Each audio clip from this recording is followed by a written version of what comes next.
A graça e a paz do nosso Senhor e Salvador Jesus Cristo esteja com você, com toda a sua família, nesse tempo tão precioso que Deus nos tem reservado para estarmos juntos e juntos compartilharmos da sua palavra.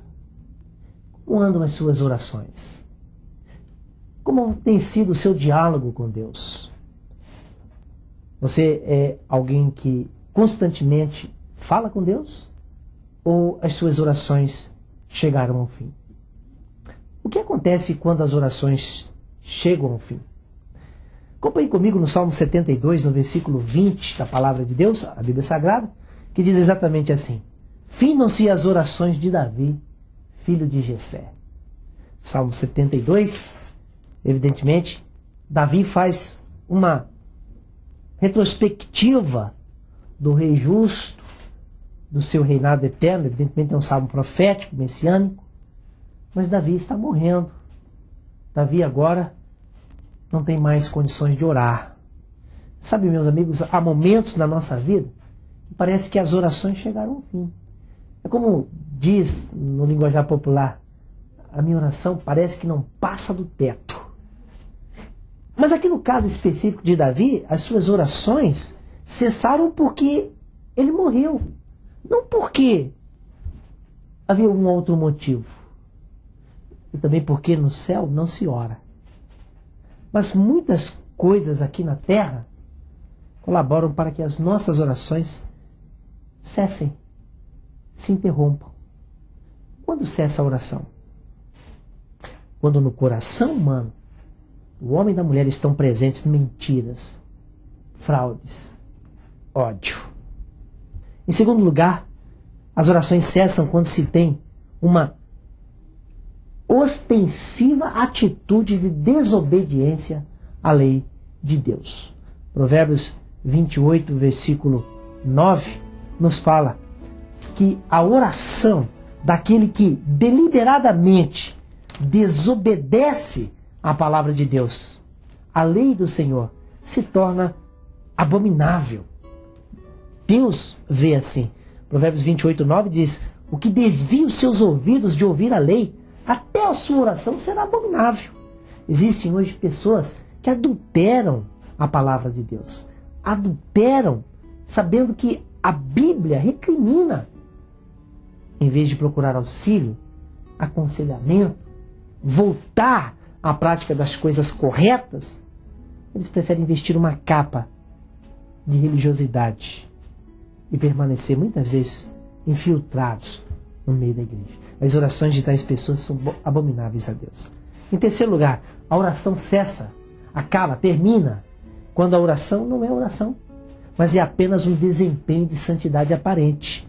Há pessoas que chegam a ensaiar orações, tornam a reza simplesmente, mas não há entendimento, não há noção do que se está falando ou fazendo. Isto é oração de desempenho, não é vida no altar de Deus. Em quarto lugar, as orações cessam quando a oração é simplesmente um falar mecânico. Um falar mecânico. Muitas vezes as pessoas nem sabem o que é que estão falando, o que é que estão fazendo. É como se você estivesse muito cansado e sem nenhum desejo de orar, mas de repente você está ali e você começa a falar, mas você não sabe o que está falando. A sua mente não está ligada àquilo que você deveria estar fazendo. Simplesmente um falar mecânico, sem vida, sem graça, sem objetivos.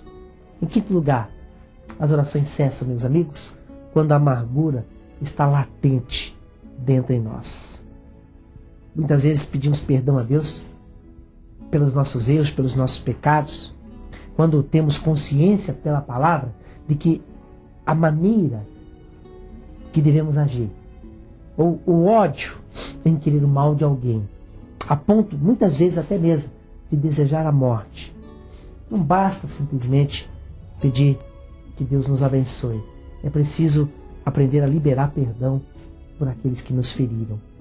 Lançar fora a amargura, lançar fora a decepção, o ressentimento. A nossa oração é ouvida e atendida quando nós nos tornamos um novo homem, uma nova mulher, transformados de fato por Jesus. Em sexto lugar, as orações chegam ao fim quando a relação familiar promove discórdia. Quantos maridos hoje surram as suas esposas? Quantos homens hoje são indiferentes com as suas esposas, com os seus filhos? Quantas mães, por causa do abandono de seus maridos, se tornaram matriarcais, dominadoras? Quantos pais hoje estão levando seus filhos à ira? Quantos filhos hoje estão desprezando seus pais, desonrando seus pais? E a Bíblia diz que aquele que despreza pai e mãe será desprezado, inclusive por Deus. E aquele que desonra pai e mãe jamais prosperará. Quantos hoje estão vivendo em família, mas não casaram de fato? Não há cobertura, não há bênção de Deus na união. A Bíblia chama isso de adultério, de amaziamento. E o pior, estão sem a cerca de proteção chamada matrimônio. E os filhos, infelizmente, tornam-se bastardos. É por isso que muitos cristãos se convertem e de repente eles continuam vivendo uma vida miserável, uma vida realmente terrível, quando a vida que deveriam estar vivendo é vida em abundância. Mas por quê? Porque há brecha, meus amigos, que precisam ser consertadas, há brechas que precisam ser reparadas, precisam ser desligadas e ligadas para que você realmente possa crescer, frutificar e governar. Nesses lares, as orações são interrompidas e muitas vezes a briga, a discussão, a gritaria, os lares muitas vezes se tornam um inferninho.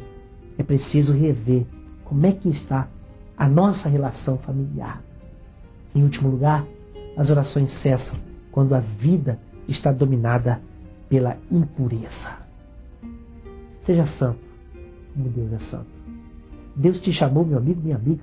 Deus te separou deste mundo para Ele, para que você tenha uma vida digna do nome de ser um cristão, uma cristã, um filho, uma filha de Deus. Que Deus te abençoe e que jamais as suas orações venham a cessar, a não ser quando Cristo te chamar para a glória. Que Deus te abençoe. Nosso endereço está no seu vídeo. A família Batista Nacional está de braços abertos esperando você e sua casa para juntos orarmos sem cessar ao nosso Deus. Que Deus te abençoe e até lá em nome de Jesus.